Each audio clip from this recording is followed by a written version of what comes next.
Assalamualaikum warahmatullahi wabarakatuh. Bismillah walhamdulillah. Wassalatu wassalamu ala rasulillah Sayyidina Muhammad ibn Abdillah wa ala alihi wa sahbihi wa man walah. Wala hawla wala quwwata illa billahi, amma ba'd. Dumateng sedaya para jamaah hadirin hadirat, para jamaah mushola marhaban. Wabil khusus dumateng sedaya keluarga besar al-maghfurlah almarhum Abah Yai Munir, dumateng Bunyai dan semuanya.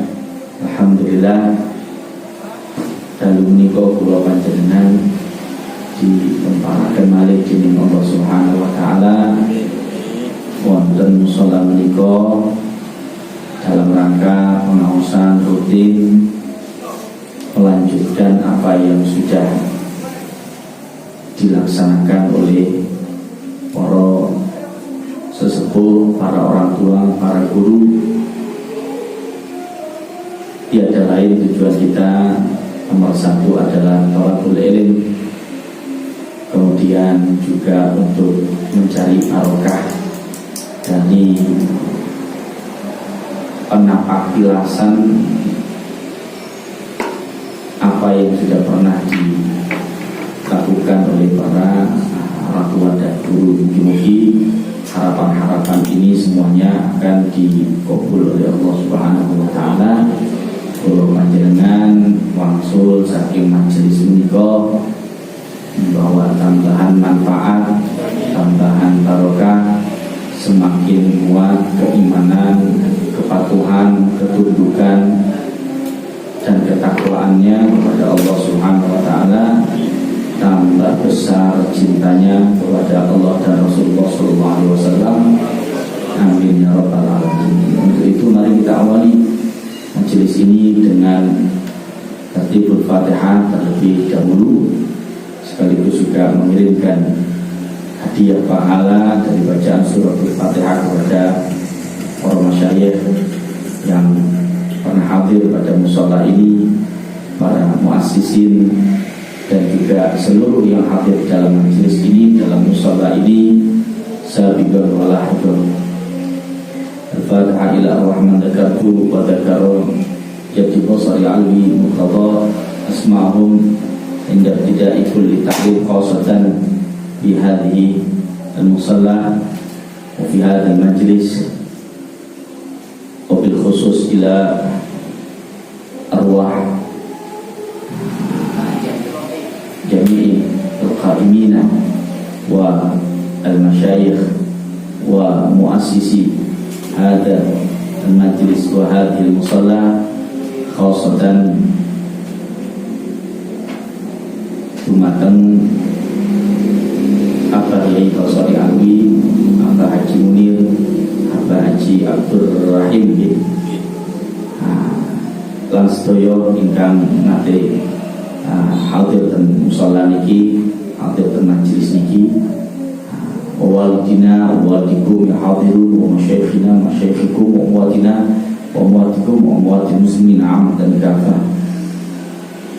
Wa ala ma nawahu jadi basar ya'ami murtadha fi mithl hadha al-majlis wa ala ma nawahu aba'una wa aluna wa aslafuna salihun wa ala ma nawahu sahib al-makan wa ala ma nawahu al-hadirun wal hadirat wa ikhliyatina fi niyyati bitawajjuhi wa amali wa akhlaqina bi akhlaqi as-salihin insyaallah ta'ala wa kullu niyatin salihah wa ala sallallahu ala hadratin Nabi Muhammad sallallahu alaihi wasallam. Al-Fatihah.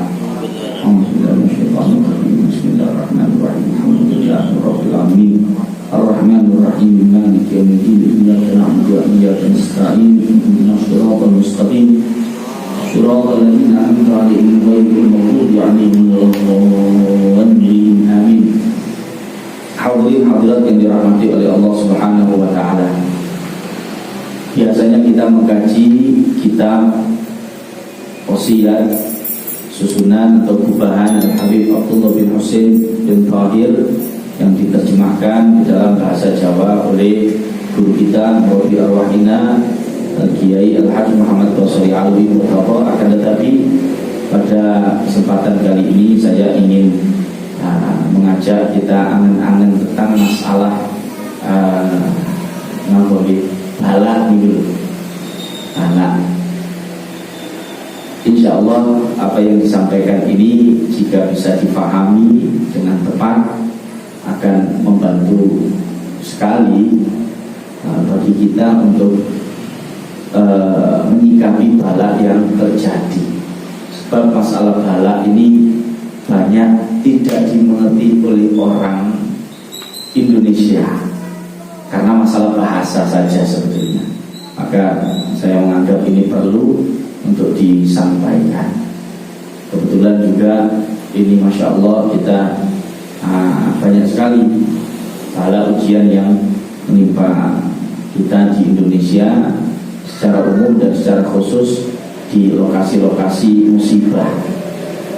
Kalau bisa kita urut itu banyak sekali kematian secara masif atau kehilangan harta secara masif. Barangkali mulai dari beberapa bulan yang lalu seperti banjir di Sitiarjo, Sumber Mancing Wetan, termasuk juga di Kanjuruhan, itu juga termasuk musibah terus sampai kepada di Jawa Barat, Cianjur, Sukabumi, Garut. Kemudian kembali lagi ke Jawa Timur, ada gempa di Jember, Probolinggo, kemudian erupsi Semeru, lalu kemudian juga puting beliung di daerah Purwosari yang menghabiskan satu desa dan seterusnya. Ini tanpa ada jeda, kalau bahasa fikihnya mualah. Jadi tidak diberi nafas sama sekali, boleh dibilang begitu. Khususnya kalau kita mungkin tidak terlalu merasa, tapi kawan-kawan yang menjadi sukarelawan atau volunteer itu mereka sangat merasakan sekali. Kebetulan saya banyak sekali kawan-kawan yang mereka menjadi relawan-relawan karena saya ini kebetulan punya latar belakang aktivitas di dunia alam bebas, pecinta alaman. Saya dulu aktif di organisasi pecinta alam. Kalau orang dulu bilangnya suka munggah gunung begitu. Dan kawan-kawan pecinta alam ini kalau sudah usia seperti saya rata-rata itu memang berbicara, di antara mereka banyak yang sudah berbicara apa yang hal manfaat apa yang bisa saya lakukan di dalam kehidupan saya ini. Selama ini bermain-main saja, saya ingin hidup sekali ini bisa berarti untuk orang banyak. Akhirnya mereka rata-rata karena punya latar belakang dan kemampuan seperti navigasi, kemudian juga ngesar dan lain sebagainya, yaitu yang berkaitan dengan kegiatan alam bebas, itu akhirnya kebanyakan dari mereka menjadi relawan, baik yang tergabung di dalam beberapa komunitas atau tidak, itu rata-rata memang terjun di bidang SAR dan lain sebagainya. Saya sampai ada beberapa kawan, saya punya kawan-kawan seperti di Gimbal Alas itu, kebetulan ketuanya sekarang itu adalah kawan saya dulu, satu organisasi juga waktu semasa SMA. Kemudian ada juga di kawan-kawan yang tergabung di Hilmi dan lain sebagainya. Ini mereka berangkat kemarin ke Cianjur begitu ya, Jawa Barat. Tepatnya kawan-kawan ini banyak mengaji kepada saya hadiran rutinan Rabu di daerah Jati. Mereka berangkat ke sana. Baru berangkat, kemudian beberapa hari setelah itu Semeru erupsi. Akhirnya pamit pulang lagi ke Malang. Jadi mereka bingung sampaikan ini. Kalau kita kan ya alhamdulillah tidak begitu merasakan, ya, hanya cuma doa, ada yang memang penggalangan donasi. Tapi kalau yang mereka terjun di lapangan itu betul-betul capek. berangkat ke sana belum selesai pekerjaan yang di sana, di sini sudah terjadi sesuatu, mereka kembali lagi ke sini. Padahal di sana baru toto-toto lah kasarannya begitu, baru kerja sedikit. Nah, jadi ini luar biasa akhir-akhir ini, nah, yang kita terima itu. Nah, sekarang saya ingin, karena ini potensi kita ini dihinggapi rasa takut, khawatir dan seterusnya. Jadi ini adalah suatu potensi kalau tidak didasari dengan pemahaman yang baik dan benar atau tepat, maka kadang kita ini bisa salah di dalam bersikap. Karena sikap itu tergantung dari keyakinan. Sekali lagi, sikap itu tergantung dari keyakinan. Dan ini bisa terjadi. Ada satu atau dua kisah yang pernah saya dengar. Di Amerika itu, di beberapa tempat restoran, rumah makan, itu kulkas yang digunakan untuk menyimpan daging itu besar, satu ruangan. Barangkali pernah lihat film-film gitu ya. Di lemari pendingin atau ruang pendingin lebih tepatnya itu besar, bisa menyimpan berapa ekor potongan daging sapi bahkan. Suatu ketika ada orang yang dia itu masuk ke dalam sana, kemudian tutup. Nah itu kalau sudah ketutup, bukanya hanya bisa dari luar, sehingga terjebak di dalam. Akhirnya di situ dia 1 hari 1 malam di situ. Terus dia nulis. Kebetulan dia ini bawa bolpen sama kertas. Sekian menit dia menulis, mohon doanya. Berapa menit lagi dia tulis, siapapun yang membaca ini tolong saya. Kemudian dia tulis lagi, penurunan kondisi badan, saya merasakan dingin sekali. Berikut lagi dia nulis, kesadaran saya sudah mulai berkurang. Berikut lagi dia nulis begitu, sampai akhirnya besoknya waktu orang kerja dibuka lemari pendingin itu, orang ini meninggal dunia. Dan uniknya ternyata ruang pendingin itu tidak berfungsi alias rusak, artinya tidak dingin sama sekali. Orang ini dia meyakini bahwasanya ruang pendingin itu berfungsi. Akhirnya dia meninggal karena salah meyakini. Pengaruh. Jadi keyakinan itu betul-betul dahsyat, sehingga mereka bisa melihat itu report dari tulisannya itu yang ditulis, merasakan penurunan hipotermia dan lain sebagainya. Nah, wong itu ruangannya sama seperti kita loh, tidak nyala pendinginnya itu, kok bisa kedinginan?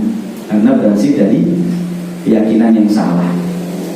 Ada juga kisah orang yang dia mengalami suatu penyakit jantung yang sudah kronis. Hasil periksa dari suatu klinik, kemudian dia pulang dan dia down begitu mengetahui hasil ini, sehingga dia mengatakan bahwasanya saya ini masih punya kegiatan-kegiatan yang saya sukai dan itu sangat berisiko bagi jantung saya, tapi saya sangat suka itu. Di antaranya adalah olahraga. Coba sih kumpulkan kawan-kawan, saya ingin setelah ini main basket seperti dulu lagi. Boleh jadi ini adalah permainan basket terakhir saya, karena kondisi jantung saya sudah tidak mungkin untuk melakukan aktivitas berat seperti olahraga yang kita lakukan selama ini. Dan dilakukan oleh kawan-kawannya, mereka main basket. Dengan sangat hebatnya dia main basket karena merasa ini adalah permainan basket terakhir. Setelah itu apa yang terjadi? Setelah main basket pulang, serangan jantung, kecapean, gagal jantung, meninggal dunia. Ketika meninggal dunia, keesokan harinya ada orang dari klinik datang ke rumahnya mengabarkan bahwasannya terjadi kelalaian atau human error di rumah sakit itu, sehingga diagnosa jantungnya dia tertukar, jantung dia sehat. Yang dikasihkan ke dia jantungnya orang lain. Dia meninggal karena keyakinan yang salah. Nah ini masalah keyakinan itu sangat penting sekali. Kita tergantung apa yang kita yakini. Nah, oleh karenanya mari kita, kalau boleh saya katakan, kajian ini santai saja gitu. Nah, walaupun isinya agak-agak mikir, apa ya, membedah bala lah barangkali, membedah bala. Saya ingin memulai dari kata-kata bala. Apa sih bala itu menurut panjenengan? Boleh angkat tangan. Bala itu apa? Apakah makna bala yang jenengan ketahui? Apa? Musibah. Bala adalah musibah. Ada lagi? Sesuatu yang tidak menyenangkan. Ada lagi? Satu lagi barangkali kita tiga pengertian akan kita kupas pada malam hari ini. Ada lagi? Musibah, sesuatu yang tidak menyenangkan. Barangkali ibu-ibu, apa bala kira-kira maknanya? Tidak apa-apa bu, tidak disetrap kok kalau salah. Sial, ujian. Oke. Kita punya tiga kata. Satu, musibah. Dua, sesuatu yang tidak menyenangkan. Tiga, ujian. Oke. Bala itu dari bahasa apa? Bahasa Arab. Bala adalah dari bahasa Arab, akan tetapi diserap menjadi bahasa Indonesia. Sehingga bala ada bahasa Arab, ada bahasa Indonesia. Buktinya apa? Bahasa Indonesia itu pasti masuk di dalam Kamus Besar Bahasa Indonesia atau KBBI. Kalau sudah masuk ke dalam KBBI, dia bukan bahasa Arab lagi, akan tetapi sudah menjadi bahasa Indonesia. Jelas ya? Di dalam KBBI jangan bisa ngecek arti bala adalah musibah, kecelakaan, malapetaka, dan yang senada dengan ini. Ya, ini masuk musibah atau sesuatu yang tidak menyenangkan, itu KBBI. Sampai sini bisa dipahami ya? Nah, yang menjadi masalah adalah seringkali kata serapan itu dia bergeser atau bias makna. Saya beri contoh. Ustadz itu bahasa apa? Bahasa Arab. Kemudian diserap menjadi bahasa Indonesia. Kira-kira dalam bahasa Indonesia Ustadz itu artinya apa? Guru. Guru, betul. Baik. Kira-kira jangan punya guru kesenian di sekolah, mau dipanggil Ustadz? Kenapa? Katanya guru. Guru agama. Dalam bahasa Indonesia Ustadz adalah guru agama. Buktinya guru kimia, guru fisika, apalagi guru olahraga tidak mau dipanggil Ustadz karena khawatir disuruh mimpin tahlil. Suruh talqin mayit. Khawatir disuruh ngajar ngaji atau disuruh ceramah. Ustadz dalam bahasa Indonesia artinya adalah guru agama alias guru mengaji. Tapi kalau dalam bahasa Arab, guru matematika kita panggil Ustadz, guru kimia kita panggil Ustadz, guru olahraga atau guru nyanyi kita panggil Ustadz. Karena Ustadz artinya adalah guru. Tapi di Indonesia sudah geser maknanya. Sampai sini jelas ya. Seringkali bahasa yang diserap menjadi bahasa Indonesia itu sudah geser makna atau bias makna. Begitu juga bala. Bala sekali lagi di dalam bahasa Indonesia KBBI dengan cek adalah bencana, musibah, malapetaka, celaka. Ini sudah bala. Jelas ya. Nah, sekarang kita lihat di dalam Al-Quran. Kita lihat, kalau bala dalam bahasa Indonesia negatif atau positif?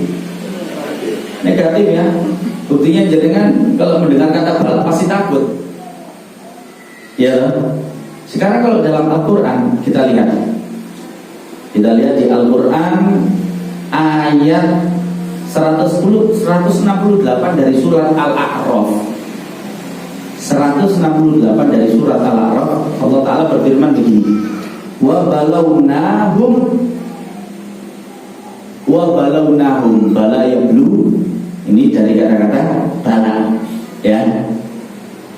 Artinya apa? Wa balawnahum, dan kami, yakni Allah, menurunkan bala kepada mereka. Dan kami Allah menurunkan bala kepada mereka. Wa balawnahum. Lanjutnya ayat apa? Bil hasanati. Dengan apa hasanat? Kebaikan-kebaikan. Lalu wasayyiati, dan keburukan-keburukan. Sampai sini kira-kira tergambar ya makna bala dalam bahasa Indonesia. Bahasa Indonesia bala tidak enak, pasti sayyiat itu. Bencana, musibah, malapetaka. Itu masuk kebaikan atau keburukan? Keburukan. Tapi dalam Al-Quran bala disebut juga bisa jadi balanya itu adalah dalam bentuk hasanah. Coba apa kebaikan yang bisa kita kumpulkan sekarang? Kekayaan baik atau tidak? Baik. Kesehatan baik atau tidak?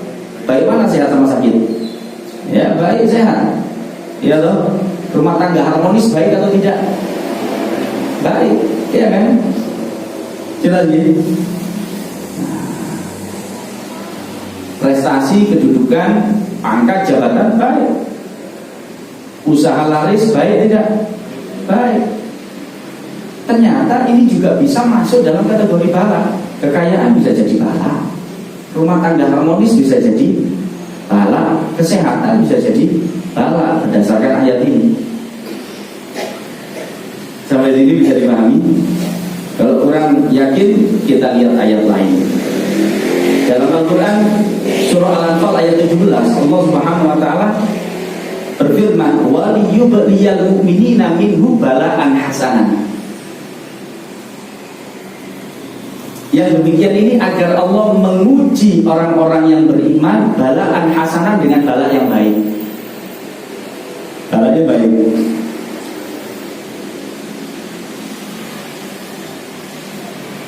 Berarti beda enggak bala bahasa Indonesia dengan bala bahasa Arab? Artinya berbeda kan?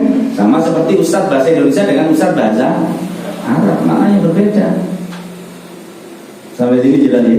Bala itu ada yang baik, ada yang buruk. Dan terus artinya apa bala itu? Nah, kalau mau tahu bahasa Arab berarti melihat kamus Arab. Kamus Arab yang menjadi rujukan semua orang ahli bahasa Arab, bahkan orang Arab itu sendiri, diantaranya adalah Lisanul Arab. Dalam kamus Lisanul Arab disebutkan wal bala'u, dan bala itu adalah al-ikhtibar, ujian. Nah itu yang betul. Bala itu ternyata artinya adalah ujian, bukan musibah, bukan malapetaka, tapi ujian. Yakunu bil khairi wa syarri, begitu di dalam kamus Lisanul Arab. Bisa dengan kebaikan, bisa dengan keburukan. Jadi bala dalam bahasa Arab artinya adalah ujian, bala dalam bahasa Indonesia artinya adalah musibah. Beda jauh tidak? Beda jauh. Kalau salah memahami, maka bisa jadi sikapnya terhadap bala itu akan berbeda dengan orang yang pahamnya benar. Saya beri contoh. Ada orang dikasih tahu, dipenging, dia melakukan maksiat atau dia melakukan suatu hal yang tidak baik, kemudian tidak datang kepada dia dalam keadaan tertimpa musibah. Terus kita bilang kepada dia, bisa kontak kandania, gak ngandel, gak manut, saya ini kena bala, kon kapok abon. Karena pikirannya bala itu adalah sesuatu yang berkaitan dengan musibah, malapetaka dan lain sebagainya. Padahal yang ngomong yang dalam kondisi terkata sehat, kaya dan lain sebagainya, boleh jadi dia juga saat itu dibala sama Allah Ta'ala. Tapi dia bilang kepada orang yang terkena musibah, kontak kandani. Ya gak percaya, akhirnya kena bala kon. Gitu begitu. Yang ngomong padahal itu bisa jadi kena balak. Saya kasih contoh lagi. Kebaikan contohnya adalah kekayaan. Keburukan contohnya adalah kemelaratan. Ya, dua-duanya adalah bala. Kaya itu ya bala, ujian kan maknanya kan. Melarat itu juga bala, sama-sama ujian. Tapi rata-rata kita ini mengatakan bala yang mana, yang kaya apa yang melarat? Yang melarat kena bala. Misalnya kita bilang, ini gara-gara guneman ini di sekitar kita itu akhirnya konotasinya begitu. Cak, ibu masih sampai si nomor siji, masya Allah ya usahanya lancar, rezeki makmur. Iku enak loh cak uripe ya. Oh iya mas, anjene mas ku si nomor siji iku anjene wong apik. Maka masuki. Dan si nomor loro iku mas kok melarat. Iya anjene iku melarat soalnya kualat. Lho apa kaitannya melarat sama kualat itu? Tidak ada kaitan. Melarat sama kualat tidak ada kaitan. Yang usahanya lancar itu kena bala, yang ini juga kena bala, sama-sama ujian. Tapi kita seringkali hal-hal kualat negatif atau tidak? Negatif, kita sambungkan, kita kaitkan dengan melarat. Akhirnya melarat itu jadi negatif. Jadi dengan takut melarat, susah jadi orang zuhud. Gitu. Ya, karena seperti ini. Karena hal yang seperti demikian ini. Takutnya melarat sampai nyolong-nyolong, takut melarat itu sampai begal, takut melarat itu sampai makan haram, makan riba, sampai korupsi. Sudah sugih sih takut melarat sampai korupsi. Tapi takutnya sama melarat akhirnya melakukan maksiat. Betul atau tidak? Karena apa? Melarat dalam konotasi orang Indonesia itu adalah hal yang negatif, padahal sama sekali tidak negatif. Tidak ada hubungan melarat sama kualat itu. Tidak ada hubungan. Jelas ini. Rezeki itu urusannya sudah pembagian Allah Subhanahu wa taala. Tak nonton ya? Dalam perut itu kan sudah dibagi. Siapa yang sugih, siapa yang fakir, itu sudah dibagi sama Allah Subhanahu wa taala. Di Lauh Mahfuz sudah ada atau tidak? Sudah ada. Melarat itu sudah ada catatannya, bagiannya memang seperti itu. Dan perlu dibedakan, tidak selamanya melarat itu tidak enak, dan tidak selamanya sugih itu enak. Tidak selamanya orang yang ahli sholat, ahli ibadah, tidak maksiat itu dia sugih. Banyak yang melarat, enggak apa gitu. Dan tidak selamanya orang yang maksiat itu melarat, banyak yang sugih. Kenapa? Karena tidak ada kaitan baik dengan melarat atau dengan tidak melarat. Dan tidak ada kaitan buruk dengan melarat atau tidak melarat. Tidak ada kaitan. Tidak ada kaitan. Yang ada kaitan adalah kalau jenengan tinggal sholat, ahli maksiat pasti hidupnya tidak enak, walaupun sugih. Kaitannya sama hidup enak, barokah tidak enak. Kaitannya sama itu, bukan sama melaratnya, sama sugihnya. Kalau jenengan ahli sholat, jenengan ahli taat, jenengan tinggal maksiat, pasti hidupnya enak, walaupun melarat. Pasti itu jaminan. Allah tidak menjamin kaya atau sugih atau melaratnya, tidak. Tapi hidup enak, hidup berkah dijamin sama Allah Ta'ala. Jelas ini. Tapi kalau jenengan ahli tinggal sholat, ahli maksiat, berapapun kekayaan jenengan, pasti tidak enak. Berapapun sehat jenengan, pasti tidak enak. Kalau jenengan ahli sholat, ahli ini, ahli itu, ahli taat, sakit pun itu enak. Ini yang dijamin sama Allah Ta'ala. Tidak ada kaitan kualat sama melarat itu. Kalau kualat hidupnya tidak enak, tidak berkah, walaupun kaya. Orang yang barokah, birrul walidain, masih melarat, hidupnya enak. Pasti. Nonton loh, adanya apa namanya? Konsepnya itu kita diajari begitu oleh agama, oleh Rasulullah SAW. Sehingga kita ini bukan takut melarat, tapi takut tidak berkah, takut tidak manfaat, takut tidak enak. Itu kaitannya sama kualat. Jadi kan milih mana sekarang? Sugih tidak enak atau melarat enak? Tidak ada pilihannya, tidak ada itu. Susah musuh orang-orang pintar ini. Milihnya yang suka enak. Kalau ada pilihan cuma dua, pasti kita milih yang enak, ya kan? Karena tujuan sugih apa? Supaya bisa enak, lah nggak terwujud kok. Sampai sini jelas ya. Saya kasih contoh lagi terkait bala. Sekarang kita sudah tahu, oh ternyata makna bala itu adalah ujian. Sehingga sebelum saya lanjutkan masalah bala tadi, coba kita kembali pada ayat tadi, sinkron dan sinkron. Sekarang maknanya sudah benar. Ketika Allah Subhanahu wa taala berfirman, "Wa balawnahum bil hasanati was sayyi'at." Dan kami beri bala kepada mereka. Ternyata artinya bala apa tadi? Seperti jawabannya Ibu tadi, ujian. Maka terjemahannya adalah dan kami uji mereka bil hasanati, dengan kebaikan-kebaikan, was sayyi'ati dan keburukan-keburukan. Sampai sini jelas ya. Sekarang cocok sudah. Ternyata adalah makna ujian bala itu.